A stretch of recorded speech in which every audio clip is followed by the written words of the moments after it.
पादर खण तूं पादर खण ही पादर क़ौम खे ॼारींदो, ॿियो नारो हर को माराईंदो।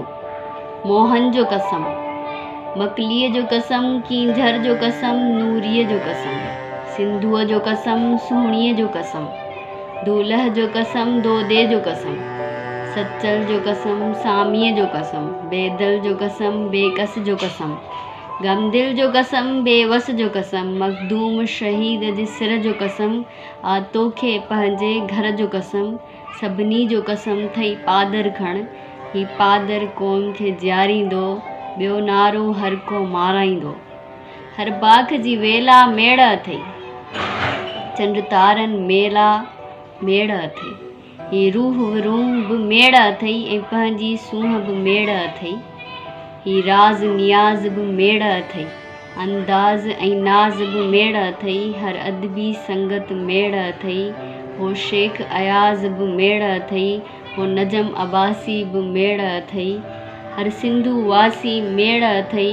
ही प्यार जो लॻभॻि मेड़ अथई, ही जोबन जगमग मेड़ अथई, हिन पंहिंजे प्यारे प्यारे मन मर्ज़ीअ जो कसम थई पादर खण, ही पादर क़ौम खे ॼारींदो, ॿियो नारो हर को माराईंदो। जंहिं तां पाण पे क़ुर्बान कयई, जंहिं तां पाण पे क़ुर्बान कयई ऐं वोट ॾेई हुक्मरान कयई, जिन ते छा छा पे एहसान कयई, ॼण पूॼण लाइ भॻवान कयई, जिन लाइ इल्मु अक़ल ऐं होश छॾियई,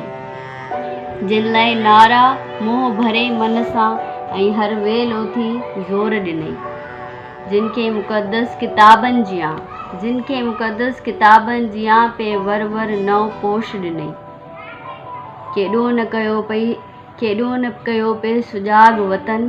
कोई न उन ॾे गोर ॾिनई, कचे पके में तुंहिंजो घर ते हर घर खे बचाइण लाइ पादर खण, ही पादर क़ौम खे ॼारींदो, ॿियो नारो हर को माराईंदो। जंहिं वक़्तु वोट ॾींदो आ, जेको बि लिखंदो पढ़ंदो आ, जंहिं वक़्तु वोट ॾींदो आ, जेको बि लिखंदो पढ़ंदो आ, ते वोट जी हुरमत जो कसम अथई ऐं लिखण पढ़ण जी अज़मत जो कसम अथई, हो चर्च पिया चॉकलेट थियनि, सभु फंड बजेटूं पेट पवनि, जलसनि ॾे ईंदो वेंदो आ,